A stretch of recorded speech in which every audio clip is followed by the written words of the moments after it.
Hello, dear listeners. Welcome to the quiet. You are safe now, but the darkness is not.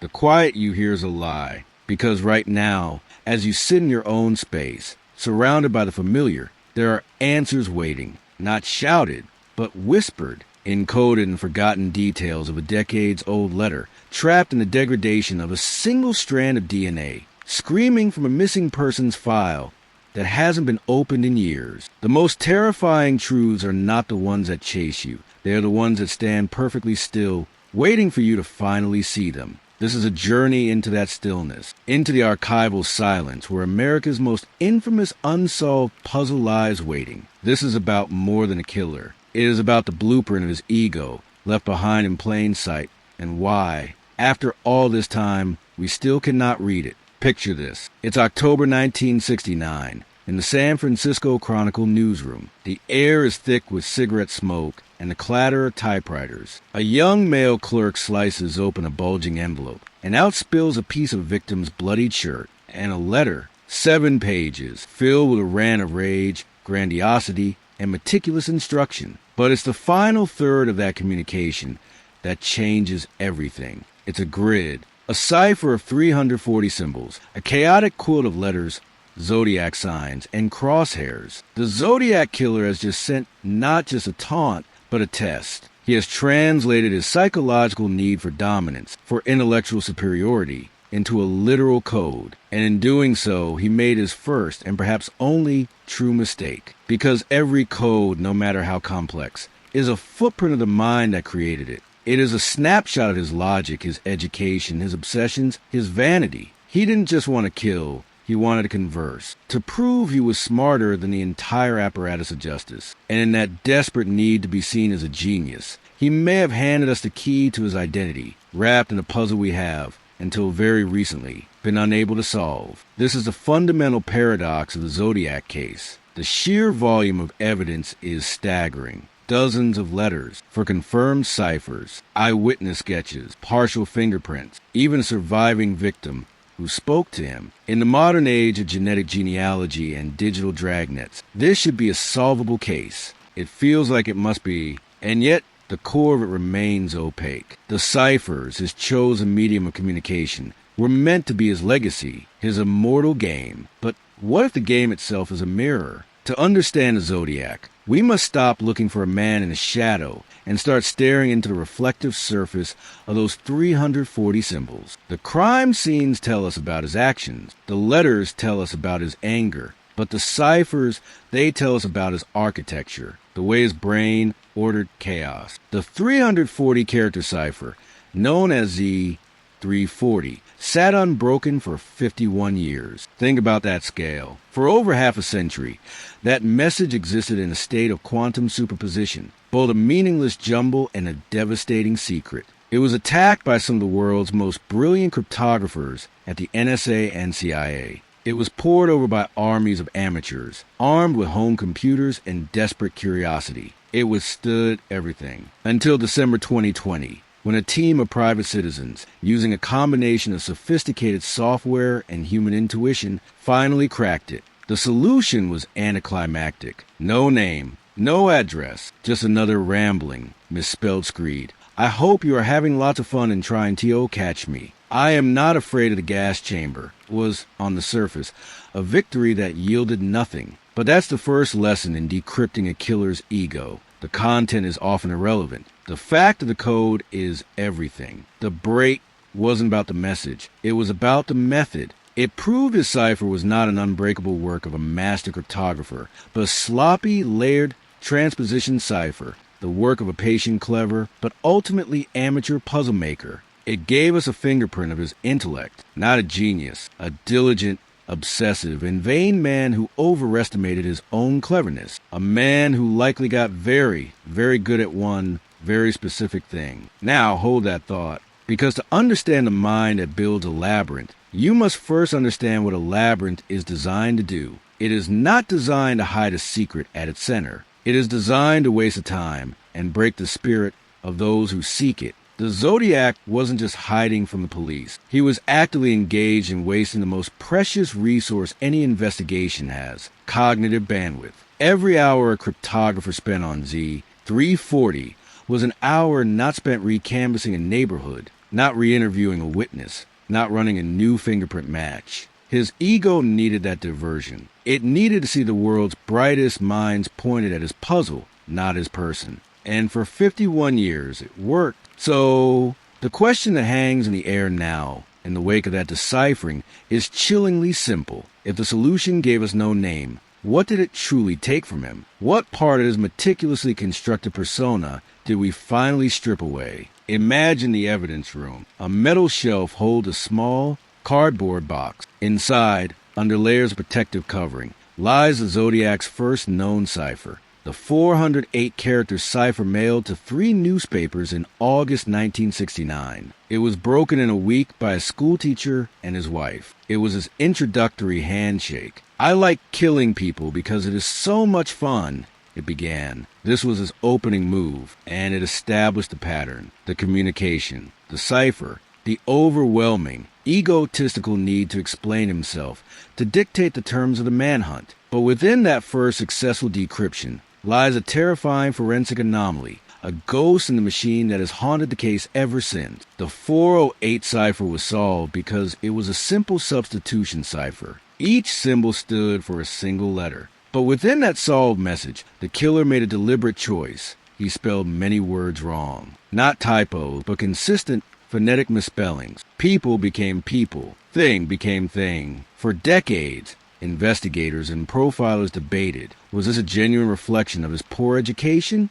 A clever attempt to disguise his regional accent or linguistic background? Or was it something far more calculated, a layer of misdirection baked into the very evidence meant to define him?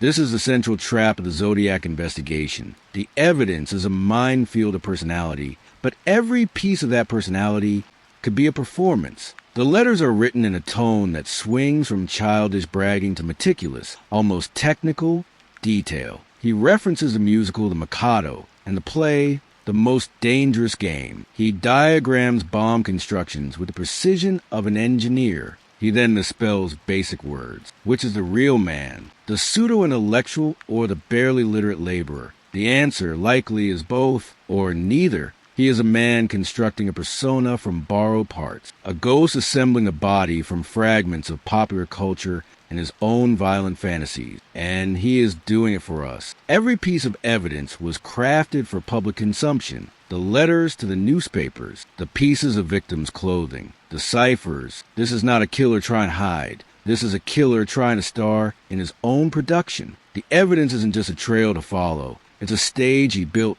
and every item is a prop. Consider the physical evidence beyond the letters. The fingerprints lifted from a taxicab in San Francisco after the murder of Paul Stein. They are there. They exist in a database, but they have no match. Why? The prevailing theory for years was that the Zodiac had no prior criminal record, so his prints wouldn't be on file. But in 2024, the scale of modern databases changes that assumption. Millions of prints are digitized from non-criminal contexts, military service, government employment, security clearances, even some professional licensing. The FBI's next-generation identification system processes over 400,000 latent print searches daily. And yet, the Zodiac's prints return nothing. This forces a darker, more complicated possibility. Either the prints are not his, they belong to the victim, a first responder or an innocent bystander, or the man behind them existed in a space of shocking anonymity, a ghost with no paper trail, no institutional footprint, a man whose entire identity was so lightly pressed upon the world that even his physical uniqueness left no mirror. But the most profound ghost in this machine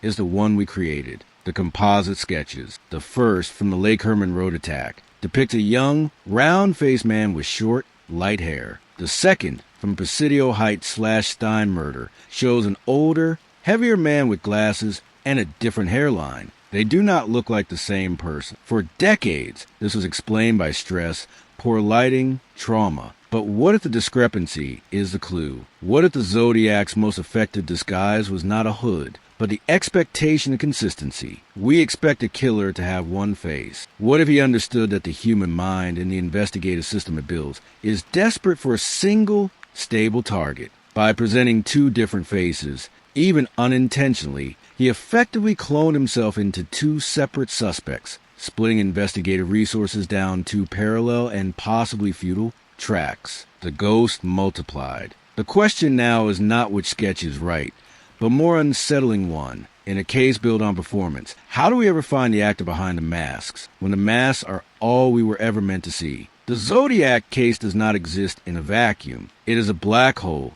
and its gravitational pull warps the space around it, drawing in other mysteries, other silences. To understand the singular nature is ego, we must listen for its echo in other unresolved crimes, cases that share a chilling signature, not of a modus operandi, but a psychological need to communicate, to taunt, to embed a puzzle within the violence. Let's travel across the country and decades to a small town in upstate New York, 1971. A woman is murdered. A letter arrives at a local newspaper, filled with bizarre, poetic riddles and claims of responsibility. The writer calls himself the Zodiac. But this isn't California. This is a different killer, allegedly mimicking the original's playbook. Or was he?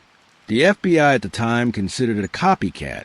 But the echo is precise and disturbing. It means the original Zodiac's template, kill, then write in code, was so powerful it spawned imitators. His ego achieved one of its darkest goals. It created a genre. Now, pull the lens back further. Consider the BTK killer in Wichita, Kansas, Dennis Rader. He murdered from 1974 to 1991. And what did he do? He sent letters. He sent diagrams. He sent puzzles. He sent a floppy disk that led to his capture. He needed to communicate, to narrate, to be seen as a meticulous planner.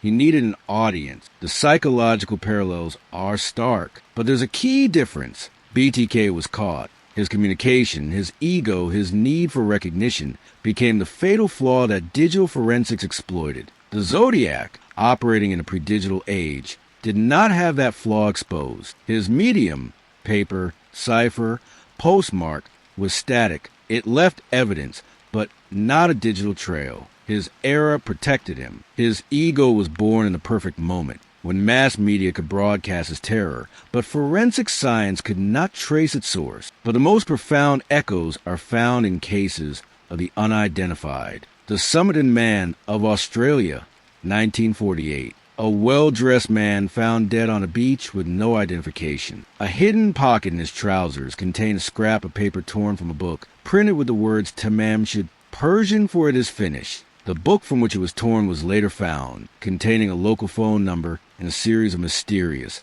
uncracked codes handwritten in the back. A man of mystery. A code. A public taunt that has never been solved. The Zodiac ciphers are a direct descendant of this same impulse, to wrap one's identity in a riddle, to make the solution to your crime a literary puzzle. It is the ultimate act of ego, to believe your life and crimes are so significant they deserve their own mythology, their own unique language. In 2023, the Somerton Man was finally identified through advanced genetic genealogy as a man named Carl Charles Webb, a Melbourne electrical engineer. The code in the book?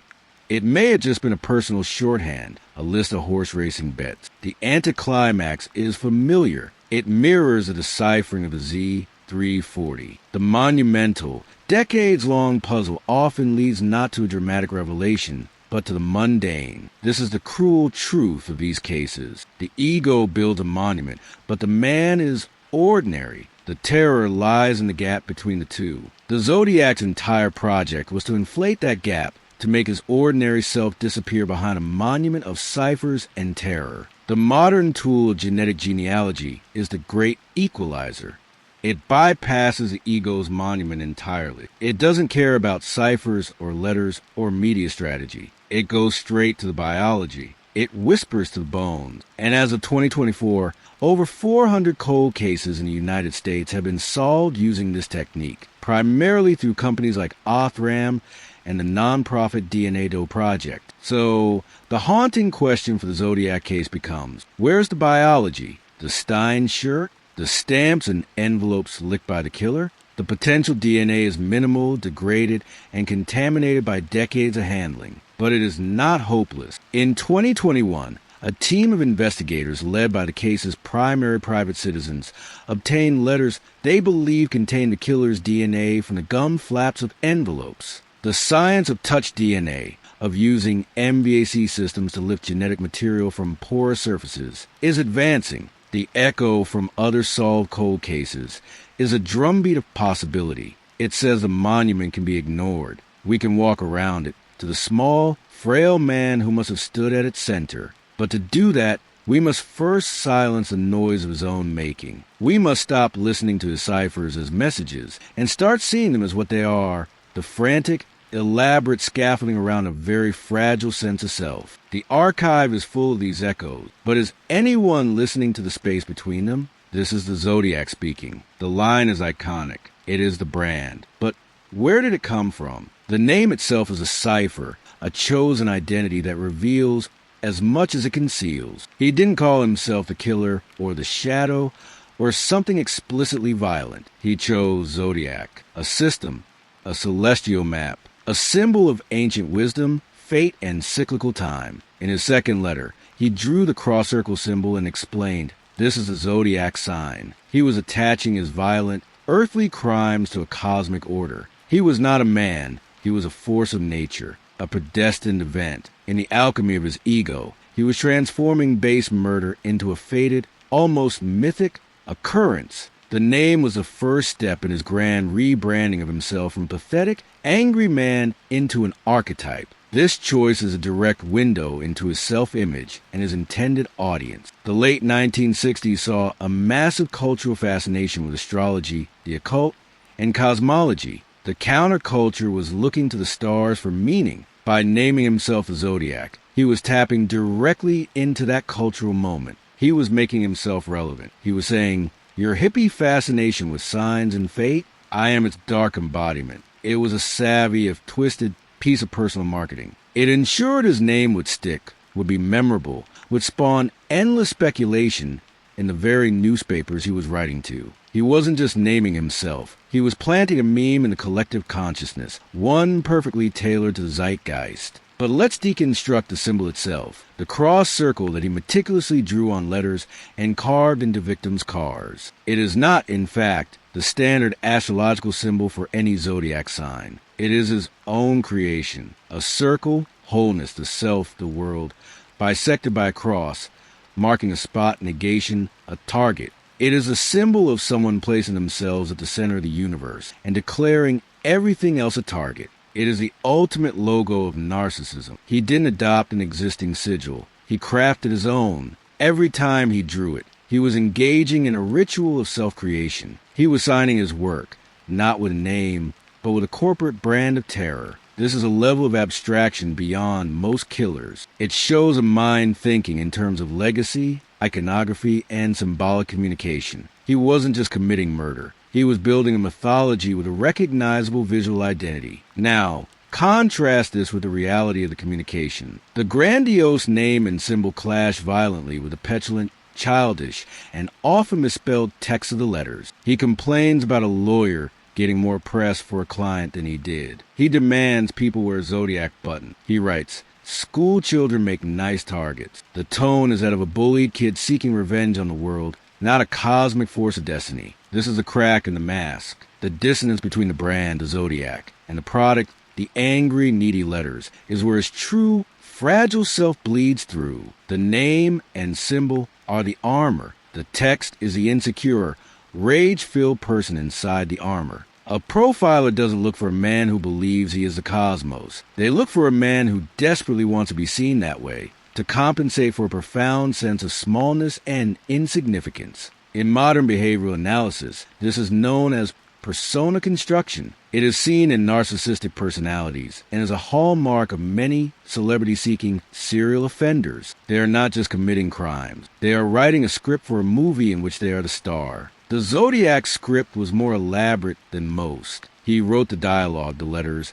designed the logo, the cross circle, created the promotional puzzles, the ciphers, and even provided the props, the swatches of shirt. He was his own director, publicist, and star. The failure of law enforcement to catch him, in his mind, wasn't a failure. It was a plot point that proved the brilliance of his script. So, The existential question posed by his chosen name is this. If we finally unmask the Zodiac, who do we find underneath? Not a devil, not a genius, but a sad, furious, unimaginative man who spent his life building a costume so convincing he might have even fooled himself. And if that's true, then the greatest cipher he ever created wasn't the Z340. It was the ordinary life he constructed to hide the monster within it. How do you decrypt a man who spent a lifetime encrypting his own humanity? Re-examine the timeline, not just the dates of the murders, but the timing of the letters. The first cipher arrives after the first two attacks,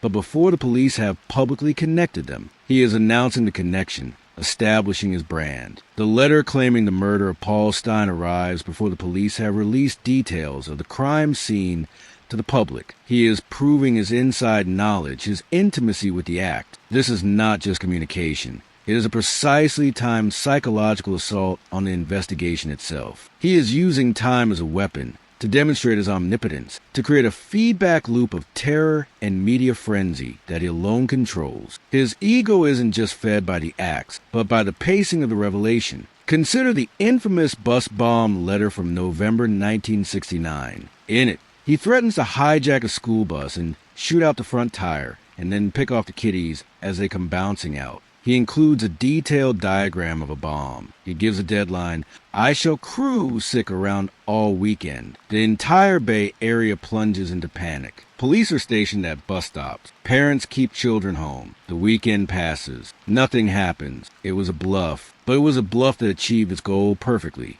It created a city-wide state of dread, precisely on his schedule. He didn't need to build a bomb. He had built a clockwork of anxiety, and he wound it up with a single letter. The power he felt in that moment, knowing an entire metropolitan area was holding its breath because of his words, must have been more intoxicating than any murder. It was pure, unadulterated control exercised through the manipulation of time and expectation. This weaponization of timing reveals a killer who thinks in terms of campaigns, not just crimes. He is a terrorist in the truest sense. His goal is not just body count, it is societal impact. Each letter is a calculated escalation, designed to keep his narrative in the headlines, to prevent the case from going cold, to ensure the public's fear remains fresh. He understands a news cycle before the term was coined. He knows that a murder alone is a one-day story. A murder followed by a cipher, followed by a threat, followed by a map. That's a serialized drama.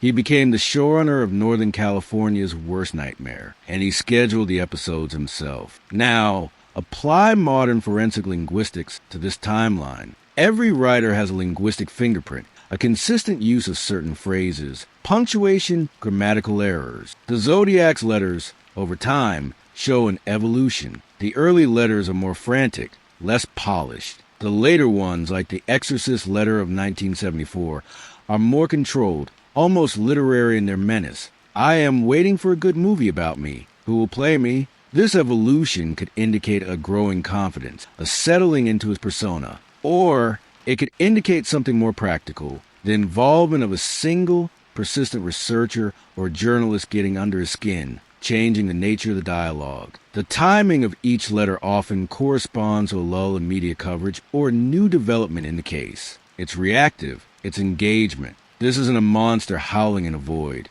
It's a man having a twisted conversation with society through the delayed medium of the Postal Service. But here's the chilling cliffhanger that timing leaves us with. The letters stop after 1974 with a possible disputed letter in 1978. The communication cease. The canonical attacks stop after 1969. Why? The classic theories. He died. He was imprisoned for another crime. He became incapacitated. But what if the truth is more nuanced? What if the game simply stopped being fun? What if the attention waned? Or the puzzle of evading capture lost its challenge? Or worse, what if he achieved what he wanted? He had cemented his legend. He had created an unsolvable mystery. His ciphers were in the public domain, ensuring his intellectual puzzle would outlive him. His ego may have reached a point of satiation. He didn't need to kill or write anymore. He could sit back and live his ordinary life, knowing he had won. He had set a clockwork of investigation into motion that would tick on for decades, wasting thousands of hours of human effort, all while he sat silently at the center of it. The ultimate control isn't continuing the game. It's knowing you can stop it any time you want, and the world will keep playing without you. Open any online forum, any documentary, any true crime book about the Zodiac. You will be met not with a single suspect, but a gallery of them. Arthur Lee Allen, the perennial favorite, dogged by circumstantial evidence and failed forensic matches. Richard Gaikowski, the newspaperman with ties to the media. Lawrence Kane, the sailor, and dozens more, from the plausible to the absurd. This is not an accident. This is a direct, intended consequence of the Zodiac's method. By creating a crime built on ciphers, symbols, and cultural references, he built a Rorschach test. He ensured that every person who looked at the case would see a reflection of their own assumptions, their own biases, their own pet theories. The suspect list isn't a path to the truth. It's a hall of mirrors, each one reflecting a different fragment of the killer's constructed persona. He didn't just hide his identity, he multiplied it. Take Arthur Lee Allen. The case against him is a masterpiece of circumstantial haunting. A friend reported Allen told him he wanted to kill people and call himself the Zodiac. He owned a watch with the Zodiac symbol on it. He lived near Vallejo. He was intelligent, odd, and had a history of violence. He looked somewhat like the composite sketches. For years, he was a suspect, and then the evidence said no. His fingerprints didn't match. His palm prints didn't match. His DNA, taken from envelopes in the 2000s, was excluded. The justice system, relying on physical evidence, cleared him, but the ghost of him remained. Why?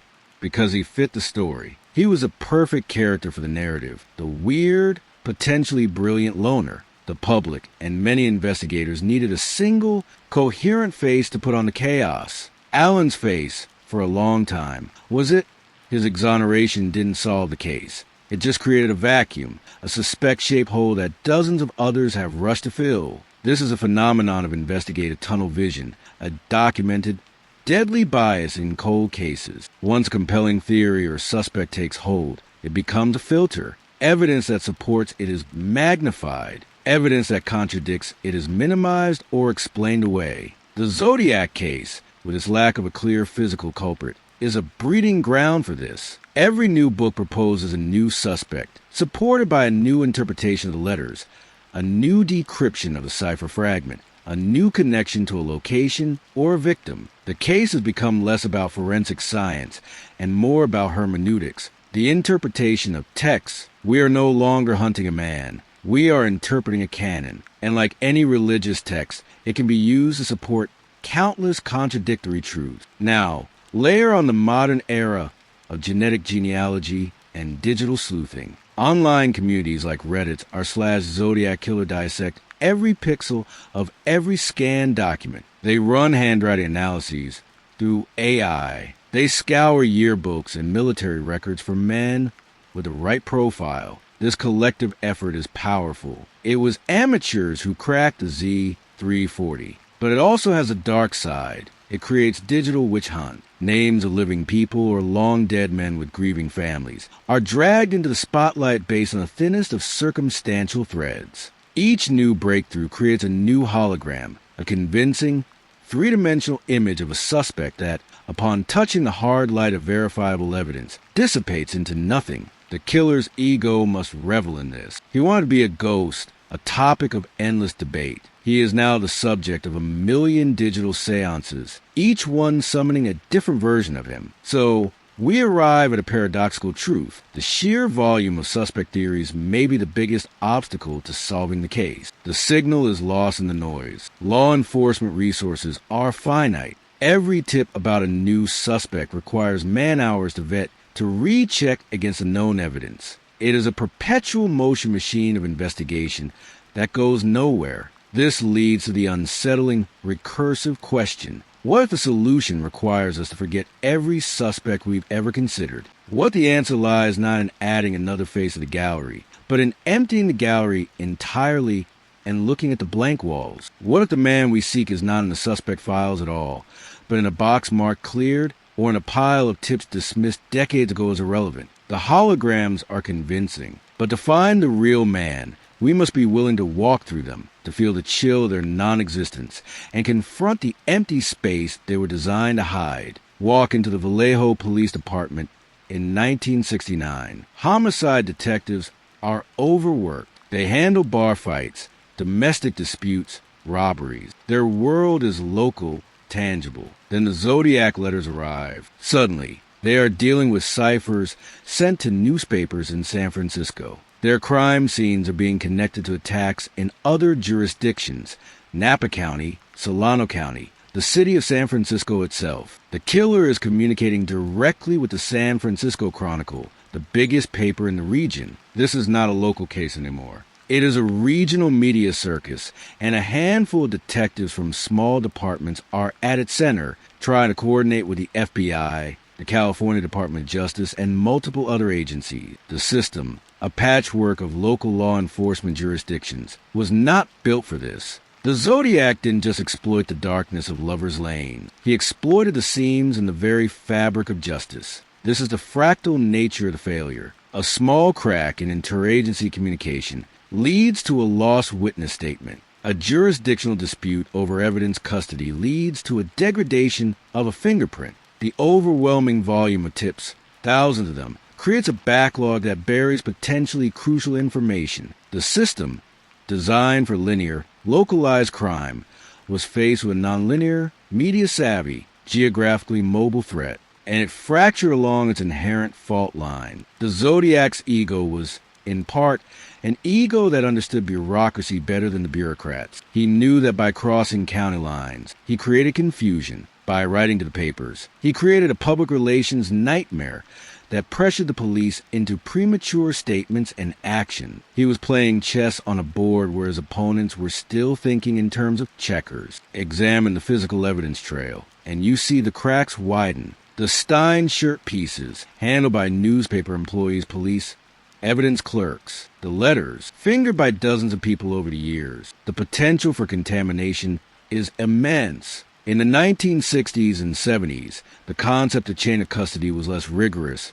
and DNA science was unknown. Evidence was stored in manila envelopes in cardboard boxes, subject to heat, humidity, and time. The killer's greatest ally has been entropy, the slow, inevitable degradation of order. His ciphers, on the other hand, were perfect. They were copies. They could be printed, reprinted, studied forever without degradation. He created immortal evidence of his mind, while the evidence of his body was left to rot in storage. It was a brilliant, if unintentional, strategy. Anchor your legacy in the indestructible world of ideas, while your physical trace dissolves in the world of atoms. Now, contrast this with a modern cold case unit in 2024. They have the VICAP database, linking violent crimes across the country. They have NamUs of the missing and unidentified. They have rapid DNA testing that can provide a profile in hours, not months. They have geographic profiling software. They have dedicated cold case detectives whose sole focus is to re-examine old evidence with new technology. The system has evolved, hardened, become more interconnected, but it faces a new problem: the dilution of time. Witnesses die, memories fade, evidence is lost. The Zodiac case is now a historical artifact, as much as a criminal investigation. The system today is a sleek, powerful machine, but it is often tasked with analyzing dust. The fracture is now temporal, not just jurisdictional. This leads to the most profound systems failure of all, the psychological one. Investigative fatigue is real for the detectives who worked the case originally. It became a lifelong obsession for some, a source of deep professional frustration for others. For the families of the victims, it is a wound that never closes, exacerbated by the endless cycle of false hopes and new suspects paraded in the media. The system is not just a collection of procedures and databases. It is made of people, and people can break. The Zodiac's game was designed to break them, to waste their time, frustrate their efforts, and ultimately to make them doubt their own competence, in that he may have succeeded more than in any body count. So, the question we must ask, looking at this fractal of failure across decades, is not who is the Zodiac, but what have we become in our pursuit of him? Have we built a better system? Or have we, in our obsession, simply built a more elaborate maze around the same empty center?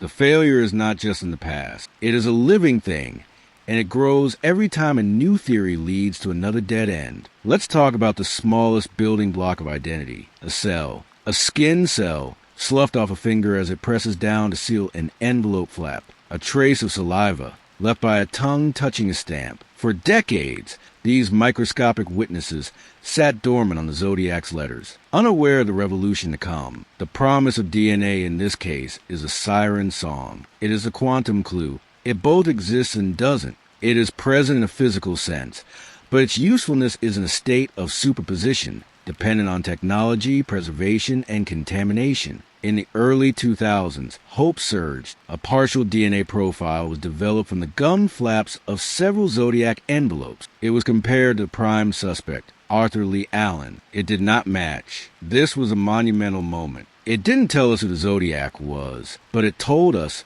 with scientific certainty who he wasn't. For a case built on speculation, this was a rare anchor in reality. But DNA is not a magic wand. The profile obtained was partial, degraded, and critically, it came from a source that is notoriously prone to contamination, the adhesive on a stamp or envelope flap. Who else licked that stamp? A postal worker?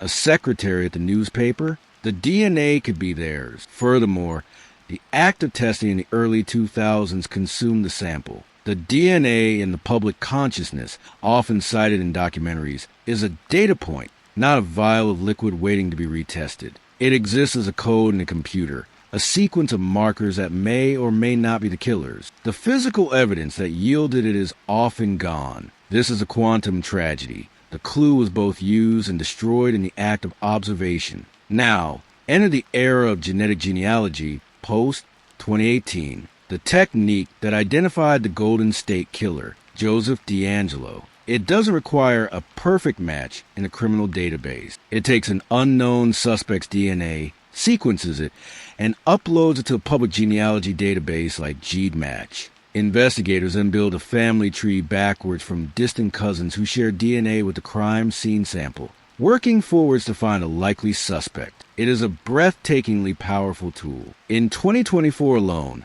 it has solved over 80 cold cases in the United States, some dating back to the 1970s. The question screams, why not the Zodiac? The answer lies in the quality and attribution of the sample. For genetic genealogy to work, you need a clean, complete, and attributable DNA profile. You must be as certain as possible that the DNA came from the killer and not from an innocent party or contaminant. The Zodiac letters present a nightmare of attribution. Multiple handlers, unknown postal processes. The touched DNA on the letters could belong to anyone. To invest the immense resources of a genetic genealogy investigation, law enforcement needs a high degree of confidence in the sample. As of now, that confidence does not exist publicly. There may be other sources, perhaps the Stein shirt, or items from earlier crime scenes held in evidence that could yield a better profile. But they remain shrouded in the silence of ongoing investigation. So,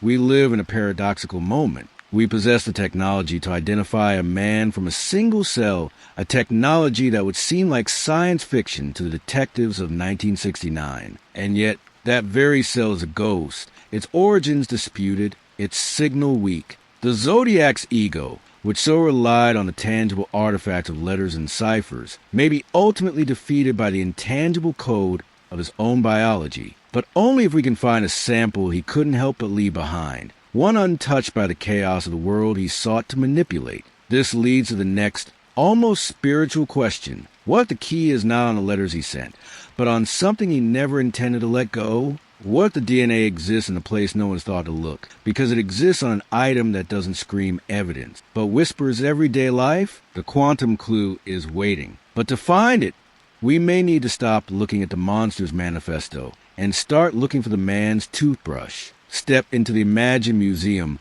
of the Zodiac. The exhibits are not behind glass. They are the case files. Exhibit A, the Halloween card, October 1970. A card featuring a skeleton holding a pumpkin. Inside the typed message, "Sorry I haven't written, but I just washed my pen." The punchline?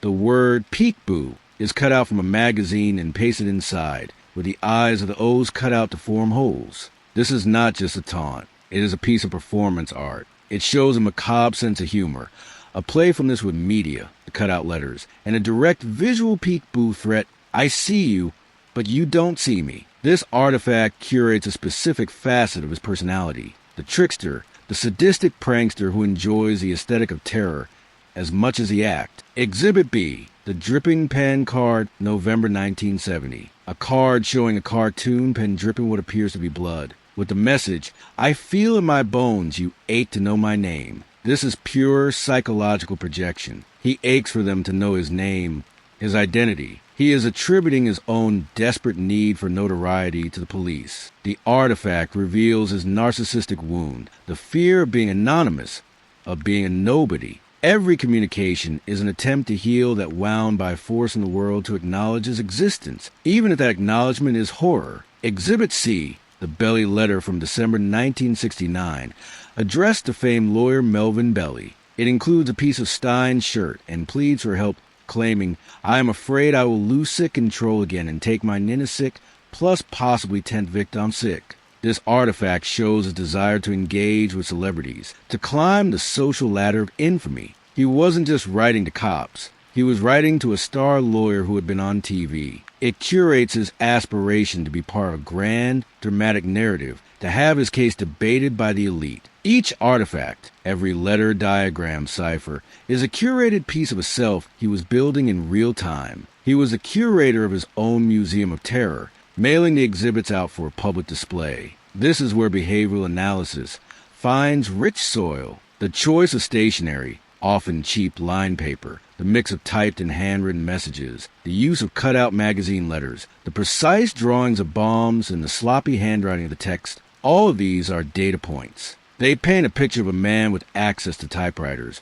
possibly at work, who is careful and precise in some endeavors, the ciphers, the diagrams, and rushed, emotional, and sloppy in others, the text of the letters. He is a man of contradictions, because a persona is a patchwork. Modern forensic psycholinguistics, powered by AI, could analyze this museum in new ways. Software can compare writing style across decades, searching for other published works or letters by the same author. It can analyze the semantic networks, the repeated concepts, the underlying emotional tone. It's not about individual words, but about the architecture of thought. The Zodiac's writings are a vast, untapped dataset of his cognition. But to analyze it, we must first agree on what is authentic. The museum may have forgeries, disputed letters, like the 2001 I am back with you letter, create noise. The curator is gone, and now we must authenticate the collection ourselves. So, as you walk through this mental museum, the final question each artifact poses is not what does it say,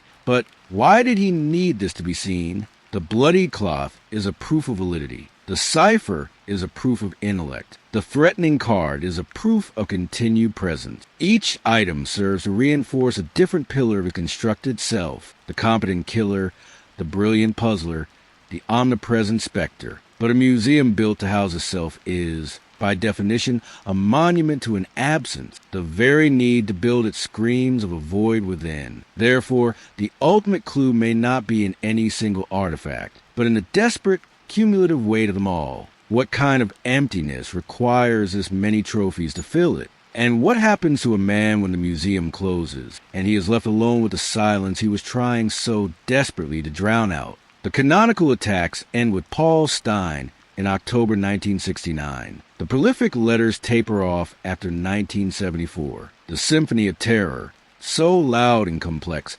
resolves into a deafening silence. This silence is the most haunting movement of all. It begs a question louder than any cipher. Why? What happened to conductor? The theories are the classic refrains of unsolved mysteries: death, imprisonment, incapacitation, or voluntary retirement. But let's examine the silence not as an end, but as a final piece of evidence. If his crimes and communications were a performance, then the silence is the curtain call. And the nature of that call tells us about the performance itself. Consider the possibility of death or imprisonment. It's clean, logical. A car accident, a health issue, an arrest for an unrelated crime, like the BTK killer's arrest for a minor municipal violation. If this is true, then the Zodiac's legacy is an accident. He didn't choose to stop. He was stopped. His ego would be furious at the banality of it. To be undone not by a brilliant detective, but by a stroke or speeding ticket. This theory is comforting in a way. It provides closure through external force, but it's also unsatisfying. It leaves the puzzle incomplete on its terms, not ours. The 2004 discovery that the Zodiac may have been responsible for the 1966 murder of Sherry Jo Bates in Riverside adds a potential bookend, but too fades into silence. If he died, his body is in a grave under another name and his secret with him. Now, consider the more psychologically complex theory, retirement. He achieved his goal. His name was infamous. His ciphers were legendary. The police were baffled. He had, in his mind, one. To continue would be to risk capture, to potentially make a mistake. The intelligent predator knows when to leave the hunt. This theory paints him as a man of supreme self-control who walked away from his addiction to notoriety because a high was no longer worth the risk. It means he lived among us for decades as a normal-seeming person, carrying the secret of his monstrous alter ego. He got to watch the documentaries, read the books, see his codes debated by experts. He got to enjoy his legacy in real time, safely anonymous. This is, in many ways, the most terrifying possibility. It means the silence wasn't an end. It was his victory lap. There's a third, darker possibility: transformation. His psychological needs evolved. The need for public, communicative terror was a phase fed by a specific set of life circumstances, perhaps loneliness, professional failure, a specific rage. That phase passed. The urge to kill may have remained, but the method changed. He may have continued to kill, but without the letters, without the ciphers, without the brand. He may have become a different, quieter kind of predator, his crimes absorbed into the vast ocean of unsolved homicides across America. His later crimes would be disconnected, lacking the signature that made the Zodiac. The Zodiac. This theory suggests his ego was satisfied by the notoriety of the early crimes, and the later acts were for private consumption only. He no longer needed an audience. He only needed the act itself. The silence, therefore, is a cipher in itself. Decrypting it requires understanding what the noise was for. It was for building a self that was powerful, brilliant, and feared. Once that self was constructed and validated by nationwide terror, what was left to prove? The letters after 1970 often have a tired, repetitive quality. He rehashes old grievances. The Exorcist letter of 1974 is almost meta-commentary, talking about a movie of his life. The creative spark seems dimmed. The passion project was complete. So the cliffhanger we face in the silence is this: did the Zodiac die, or did the character he created simply exhaust its purpose? And if the character died, what happened to the man who played him? Did he find peace? Or was the silence, the absence of the applause he craved, a punishment far worse than any prison? The relationship between the Zodiac and the media was symbiotic, a twisted feedback loop that gave the case its unique, enduring power. He didn't just use the media. He understood its mechanics. The initial decision to send letters to 3 competing newspapers, the San Francisco Chronicle, the San Francisco Examiner, and the Vallejo Times-Herald, was a masterstroke. It guaranteed a bidding war for his words, ensuring maximum exposure. He created his own press corps. Every headline, every front-page story about his ciphers was a hit of validation to his ego. He wasn't just reading about himself. He was directing the narrative. The media, in its hunger for a sensational story, became his unwitting collaborator, amplifying his voice and magnifying his perceived power. This dynamic created a dangerous precedent. It taught other potential killers that terrorism could be a path to infamy. The Zodiac blueprint, kill, then write eloquently and cryptically to the press, became a template. We saw its echoes in the Son of Sam letters in New York, and centuries later, in the manifestos of modern mass shooters who live-stream their crimes and seek posthumous viral notoriety. The Zodiac was a pioneer in leveraging mass communication for personal, malignant branding. He turned murder into a form of interactive media. The public wasn't just a victim, they were the audience, and their fear was a rating. But the media's role had a dual edge. The publicity also generated thousands of tips. It kept public pressure on the police. It facilitated the dissemination of the composite sketches. It was a vehicle through which the ciphers were published, leading to their eventual decryption by private citizens. The media was both the killer's megaphone and the investigation's bulletin board. This paradox is inherent in a free society. How do you report on a terror campaign without becoming part of this machinery? In 1969, the papers printed his letters verbatim, ciphers and all. Today, ethical guidelines are stricter, but the dilemma remains. Does withholding information protect the investigation? Or does transparency engage the public's help? The Zodiac exploited this tension perfectly. Now, fast forward to the digital age. The Zodiac case has found a second life online. Forums, YouTube channels, podcasts like this one,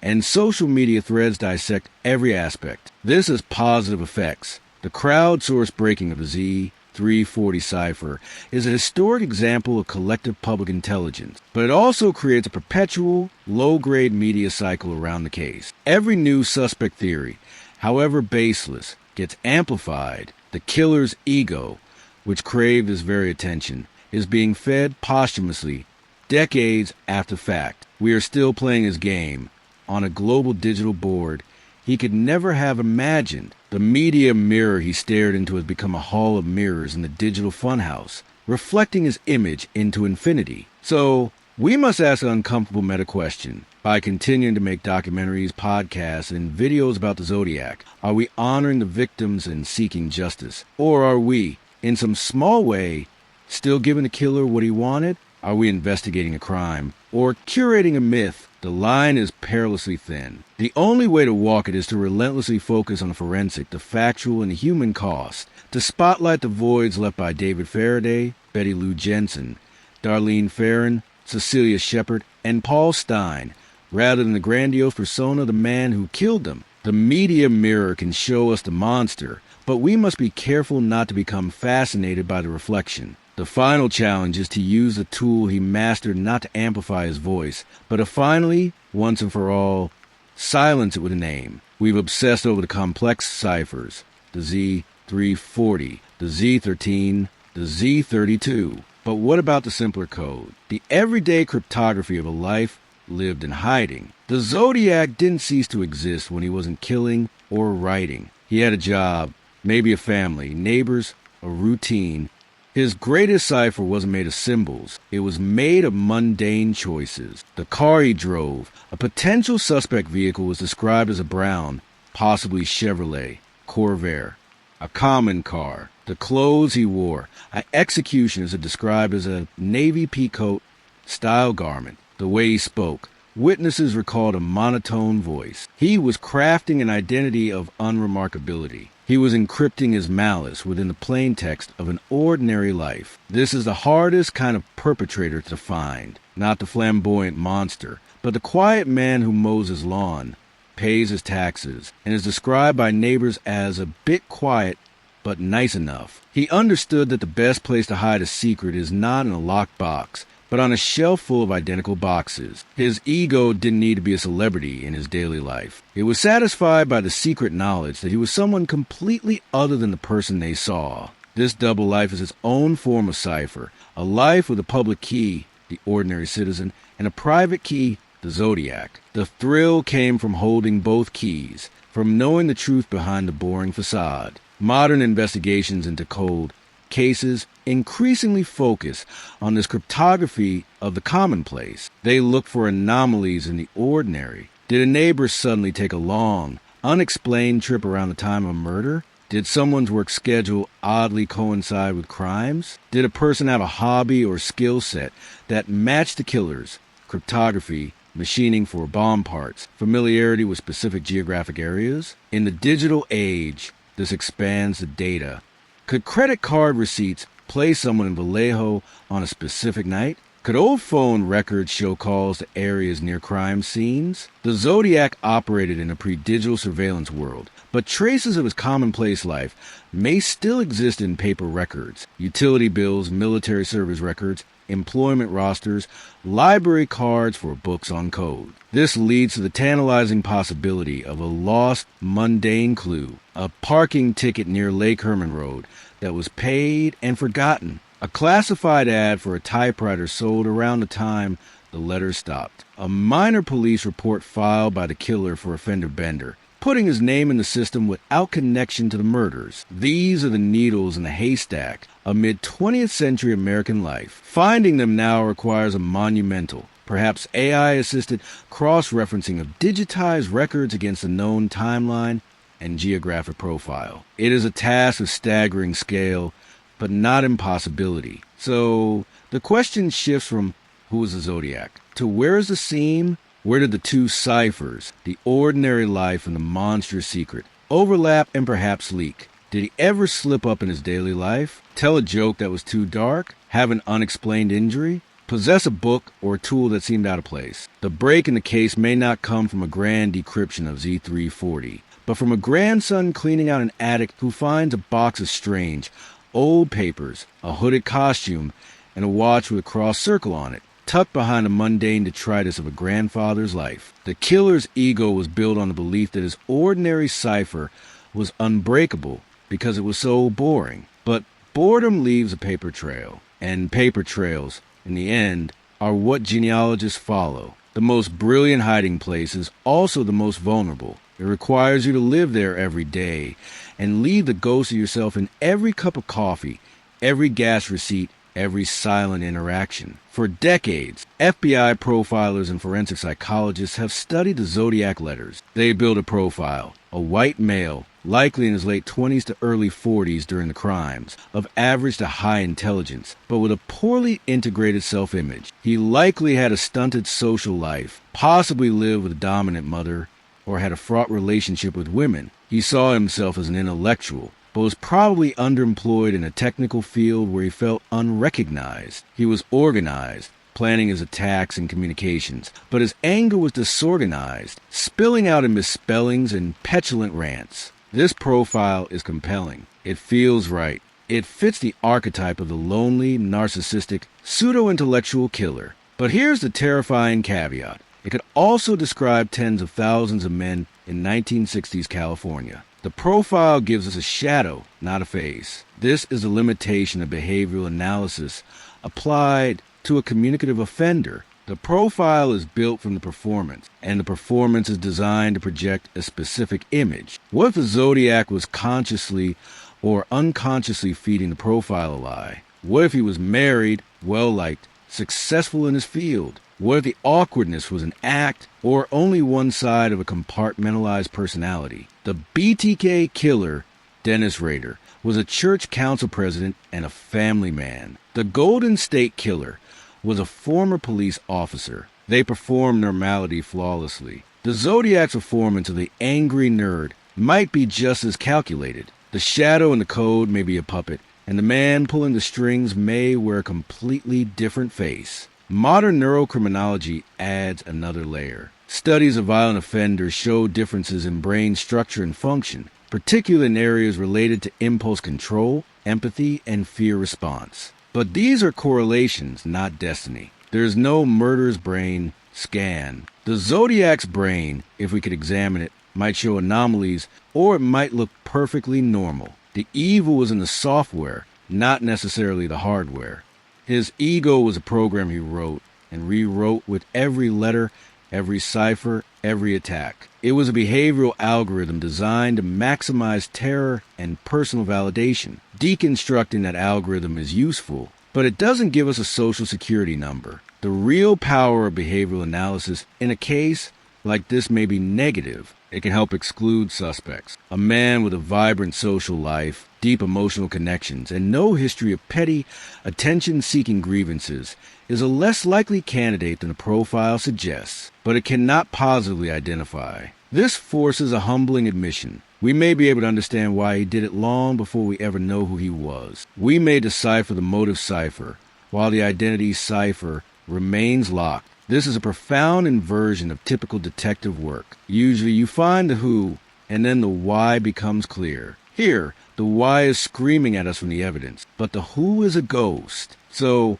we are left with a blank slate problem. The profile is a sketch on that slate. Every suspect is a name written upon it. But the slate itself, the fundamental, boring human reality of the man, remains erased. To find him, we may need to embrace the blankness, to look not for the man who fits the shadow, but for the man whose life contains a shaped void, a space exactly the size and shape of the Zodiac's crimes, a period of unexplained absence, a sudden shift in behavior, a collection of odd hobbies that stopped abruptly. The shadow is dramatic, the blank slate is boring, but the truth, when it comes, will likely be found not in the dramatic shadow, but in the quiet, empty space right beside it. Time is a silent accomplice in every cold case. It degrades, it obscures, it forgets. For the Zodiac, time has been a double-edged sword. It has degraded the physical evidence, but it has also created a legacy, a mythology that ensures this puzzle is never forgotten. Let's quantify the damage. As of 2024, the average time a homicide case goes cold in the United States is just 7 days if no immediate leads are found. The Zodiac case has been cold for over 50 years. In that time, the odds of solving it through traditional eyewitness testimony have plummeted to near zero. Witnesses die. Their memories, even if recorded, warp and fade. The clarity of a face seen in a rear-view mirror in 1969 is now a phantom, reshaped by a half-century of life and the influence of every composite sketch ever published. Now, consider the physical evidence. Paper ages, ink fades, biological material degrades. The letters, stored in various conditions, have likely suffered. The potential for DNA, as discussed, is minimal and contaminated. Other evidence, fibers from the crime scenes, soil samples, tool marks, loses its comparative value as reference databases change and standards evolve. Time turns evidence into artifacts. They become historical objects to be studied, not forensic clues to be matched in an active database. The case has moved from the realm of criminalistics to the realm of historiography. We are not just investigating crime. We are interpreting a historical event with incomplete documents. But time has also given us new tools. The digitization of records means that a police report typed in 1969 in Vallejo can be cross-referenced with a birth certificate from Ohio in 1925 in seconds. Machine learning algorithms can scan thousands of period documents for linguistic similarities to the Zodiac letters. Genetic genealogy can connect a 1970 saliva stain to a 2024 family tree. Time has taken away the freshness of the trail, but has given us the processing power to analyze the dust of that trail in ways unimaginable to the original investigators. The case is now a big data problem. The question is whether the signal left in the data is strong enough to be found amid the astronomical noise of 50 years of human history. There's another, more human cost of time: investigative memory. The detectives who lived the case, who felt the pressure, who chased the hot leads, are gone or retired. Their institutional knowledge, the hunches, the dead-end tips that still fell off, the informal connections they made, is often lost. Case files are static. The living context around them evaporates. New generations of investigators must start from files without the scent of the hunt in their nostrils. They are archaeologists reconstructing a temple from scattered stone. This is not a flaw. It's a reality. But it means every new look at the case is, in a sense, a new investigation, unburdened by old biases, but also disconnected from old intuition. So, the legacy of dust asks us a pragmatic question. At what point does a case become a historical mystery rather than a solvable crime? Is there a statute of limitations on justice? Not in law, but in physics and biology? For the families of the victims, the answer is never. And technology now agrees with them. Cases once considered hopeless are being solved daily. But the Zodiac represents the outermost edge of this frontier. It is the test case for whether a crime so famous, so evidence-rich yet so forensically compromised, can ever be conclusively closed. The dust is settled. Now, we have the tools to examine each microscopic grain. But do we have the will, the resources, and the luck to find the one grain that doesn't belong? The clock is not ticking anymore. It has stopped. We are not racing against time. We are sifting through its remains. We live in the age of the algorithm. Machine learning models can diagnose diseases, drive cars, and generate human-like text. So, a compelling question arises. Could an AI solve the Zodiac case? Could it find patterns in the data that human minds have missed for 50 years? The promise is seductive. Feed an AI all the scan letters, the ciphers, the police reports, the witness statements, the suspect list, the geographic data, and every digitized public record from 1960s California. Let it run. Let it find connections no human could see in a lifetime of study. It's a vision of technological salvation for the ultimate cold case. But the reality is far more complex, and it touches on the very nature of the evil we're tracking. First, the practical. AI is exceptionally good at pattern recognition in large, clean datasets. The Zodiac dataset is small, messy, and contaminated by decades of speculation. The signal is weak. An AI trained on letters could potentially perform advanced psycholinguistic analysis, identify unique syntactic or semantic patterns, and then scouring a corpus of period literature, letters to the editor, or even classified ads to find a match. It could analyze a handwriting not for aesthetic similarity, but for biomechanical patterns, the pressure, the slant, the spacing, that are as unique as a fingerprint. It could cross-reference thousands of vehicle registration records from Solano County in 1969 against a partial suspect description. These are tasks of monumental scale for humans, but manageable for AI. But AI has a fundamental limitation. It lacks understanding. It finds correlations, not causation. It might find that the Zodiac's letter-writing style correlates strongly with engineering manuals from the 1950s, or that his geographic pattern matches the commuting habits of workers at a specific defense contractor. These would be leads, not answers. The AI would generate hypotheses, not a name. It would be a powerful tool for triaging the ocean of data, but human would still need to dive in and verify each potential connection. The AI doesn't profile in the human sense. It computes probabilities. Then there's the deeper, almost philosophical problem. The Zodiac's actions were not the product of a predictable algorithm. They were the product of a twisted, creative, and narcissistic human mind.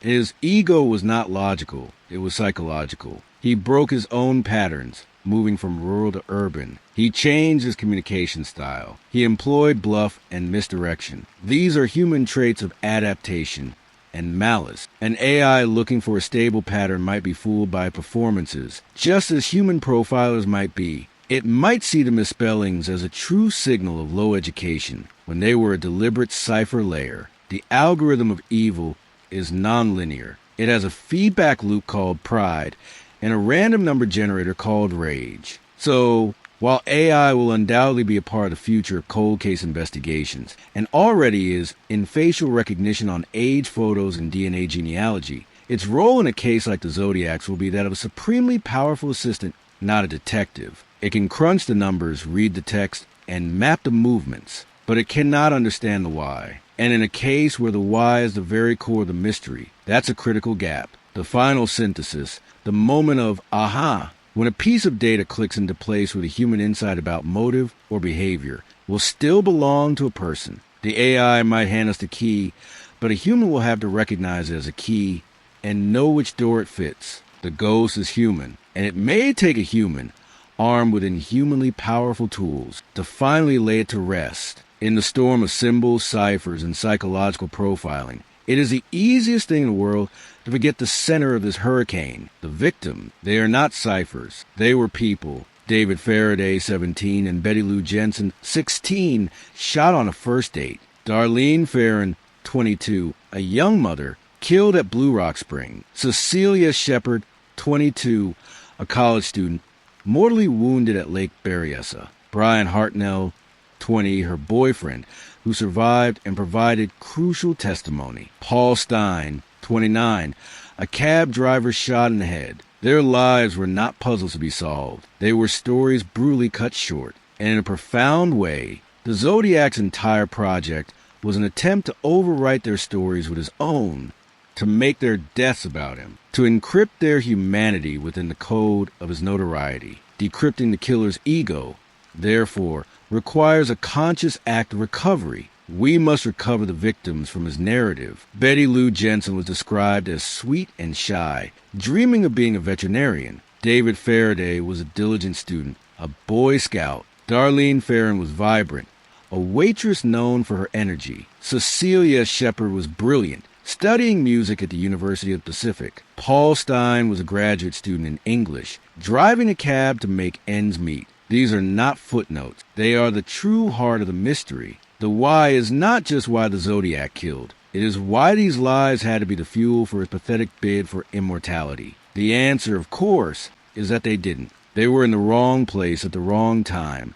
caught in the crosshairs of man trying to shoot his name into history. The survivors and the families live with a different kind of cipher. The cipher of trauma. Brian Hartnell, who played dead and survived the Lake Berryessa attack, carried the physical and psychological scars for a lifetime. The families of the deceased have lived with a present of absence for over 50 years. Every news story about a new suspect, every documentary, every book, reopens a wound, but also offers a flicker of hope for closure. Their grief is not a cold case file. It is a living, breathing reality. Any discussion of the Zodiac that does not center the human cost is, in a way, continuing his work. It makes the story about the puzzle, not the people. Modern victimology is a critical part of cold case investigations. Understanding the victims' lives can sometimes reveal connections to the killer that were missed. Did they all frequent a certain diner? Were they in the same social circle?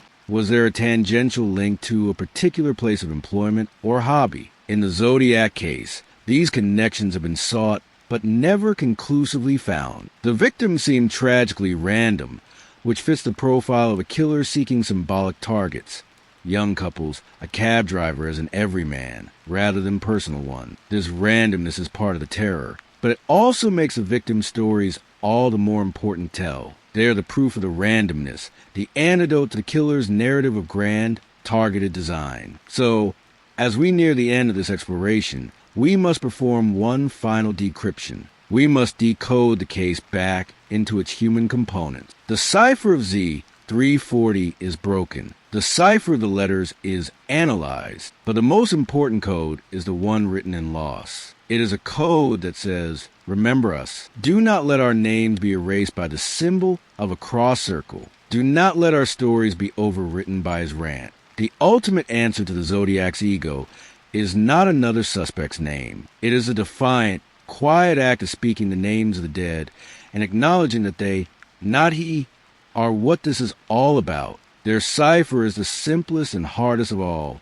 They were here. They were loved. They are gone. And that is the only mystery that truly, ultimately matters. Imagine a box. It's in an evidence locker, or maybe it was lost in a move, or thrown away by a relative cleaning out a garage.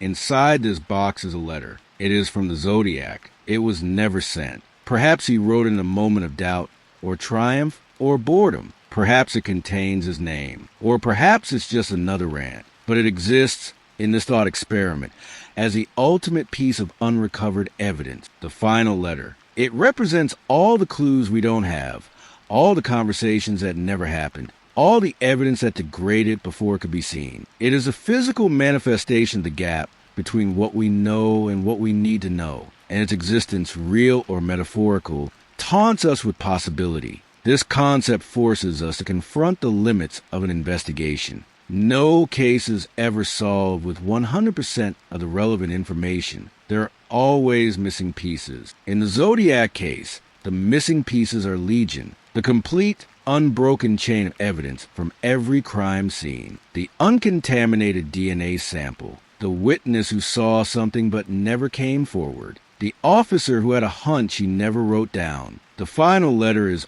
all of these things. It is a collective ghost of lost data. And in the digital age, we are obsessed with recovering lost data. We build recovery tools, forensic software, data archaeologists. We believe that if we just look hard enough with the right tool, we can recover anything. But some data is gone forever, erased by time, fire, water, or simply the inattention of a clerk in 1972. What would the final letter contain? If we apply the killer's psychology, it wouldn't contain a confession. His ego would not allow a clean surrender, even posthumously. It might contain another cipher, more complex, more personal. It might contain reflections on his work, a scorecard. It might contain bitterness at the fading of his fame. It would undoubtedly be about him. It would be the last sad monologue of a man who built a prison of his own legend and found himself trapped inside it, with no one left to talk to but himself. The unsent letter is the sound of one hand clapping in a void of his own making. But here is the twist. We may not need it, because the case may not be solved by a dramatic, new piece of evidence. It may be solved by a new connection between old pieces. The breakthrough might be the realization that a fingerprint on file from a 1971 burglary in Sacramento matches a partial from the Zodiac case, and that burglar had a brother who worked as a draftsman in Vallejo and owned a Corvair. It might be a genetic genealogist noticing that a family tree built from the envelope DNA has a branch that settles in a town where one of the disputed letters was postmarked. The solution will likely be a mosaic, assembled from fragments we already have, but have never seen in the right arrangement. The final letter is a red herring. The truth is probably sitting in a file, under a different case number, in a different county, waiting for its connection to be made. So, we must let go of the fantasy of the single, perfect clue, the silver bullet, the final letter. That fantasy is itself a product of the Zodiac's mythos, the idea that he holds the ultimate secret, that the answer is locked away in a vault only he can open. It gives him power. To take that power back, we must believe that the answer is already here, in the thousands of pages of documents, in the millions of data points of 1960s California life. It is a needle in a haystack, but we now have magnets. The final letter wasn't from him. It is from us, to the future, written in the language of persistence, technology, and an unwavering refusal to let the story end on his term. The message is simple. We are still looking, and we will not stop. You are safe now, but the darkness is not. We have spent this time in a labyrinth, following the threads of ciphers, evidence, and ego. We have seen how a man tried to encrypt his smallness into a legend, using terror as his plaintext and murder as his key. We have watched time degrade his physical trace, but immortalize his puzzle. We have seen the system fail, and we have seen the public try to rebuild it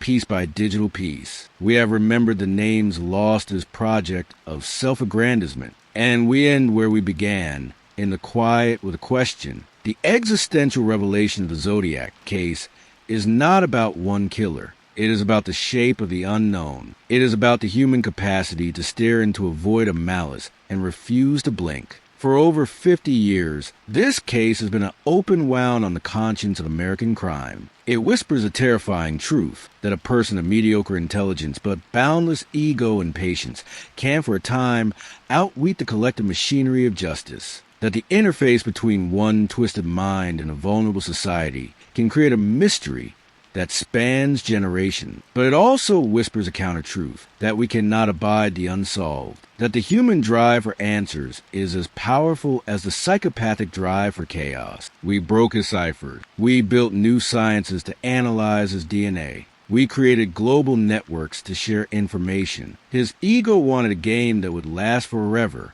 Our response has been to build a better player, a player made of millions of us, connected by light and code, sifting the ashes of the past with tools he couldn't dream of. So, what have we learned from decrypting his ego? We have learned that evil is not a superintelligence. It is often boring, needy, and vain. It misspells words. It copies symbols from pop culture. It craves the attention it claims to despise. The monster is not under the bed. He is the man who feels invisible at the dinner table, who nurses a grudge until it curdles into a fantasy of godhood, who mistakes the terror of others for respect. The Zodiac ciphers were finally broken. His final cipher, his name, remains, but the code is cracking. The walls of his labyrinth are transparent now, lit by the cold light of data. We are no longer just lost in his maze. We are mapping it, and a map, once made, is a promise that no one need be lost there again. The quiet you hear is not empty. It is full of effort. In a lab, a technician is using an MVAC on a decades-old piece of fabric. In a home office, a genealogist is tracing a family line that touches Northern California in 1968. In a server farm, an algorithm is comparing handwriting samples. The answer is waiting, deep in the archive silence. It is waiting for the moment when the right question is asked of the right data, by a mind prepared to see it. The unsolved Zodiac ciphers taught us how a killer sees himself. Our attempt to decrypt them has shown us how we see ourselves, as creatures who, when faced with a void of meaning, will spend a lifetime trying to fill it with truth. The darkness is not safe, but It is no longer sovereign. We are still speaking, and we will not stop until the silence finally answers back with a name.